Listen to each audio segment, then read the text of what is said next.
সম্মানিত দর্শক, আপনারা দেখতেই পাচ্ছেন আমার হাতে একটি হেয়ার ক্লিপার রয়েছে। এটাকে সুপার টিপারও বলা হয়। এই ক্লিপারটি ডিরেক্ট এসি লাইনে চালাতে হয়, কিন্তু এই ক্লিপারের সমস্যা হচ্ছে এর যে ব্লেডটি রয়েছে চালানোর সময় এই ব্লেডটি আটকে যাচ্ছে, যার কারণে এটি দিয়ে চুল কাটা সম্ভব হচ্ছে না।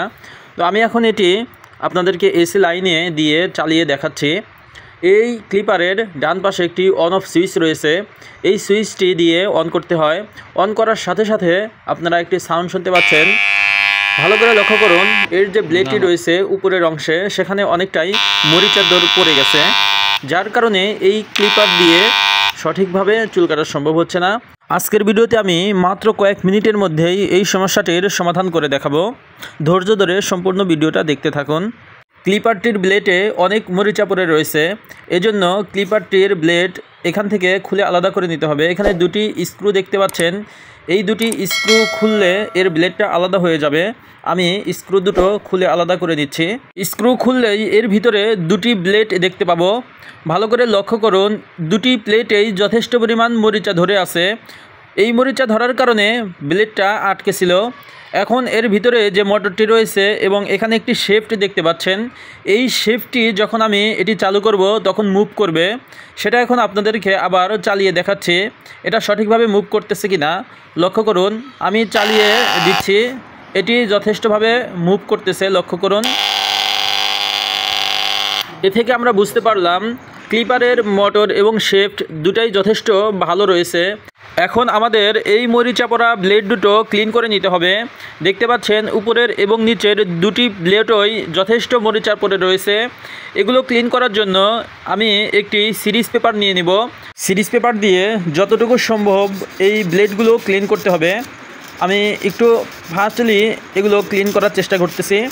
ক্লিন করার শেষে একটি কাপড় দিয়ে এই ব্লেডগুলো মুছে ফেলতে হবে। এরপর এর সাথে থাকা একটি ব্রাশ রয়েছে, এই ব্রাশ দিয়ে আমি এক পাশটা পরিষ্কার করলাম। দেখতে পাচ্ছেন পুরোপুরি ক্লিন হয়ে গেছে। এবার অপর আরেকটি পাশ রয়েছে, এই পাশটি একইভাবে ক্লিন করতে হবে। তো আমি আবারও এটি ক্লিন করার চেষ্টা করতেছি। এভাবে করে আমি উপরের ব্লেডটি পরিষ্কার করে নিলাম। দেখতে পাচ্ছেন একদম নতুনের মতো পরিষ্কার হয়ে গেছে। এরপর আরও একটি ব্লেড রয়েছে, যেই ব্লেডটা নিচের অংশে থাকে।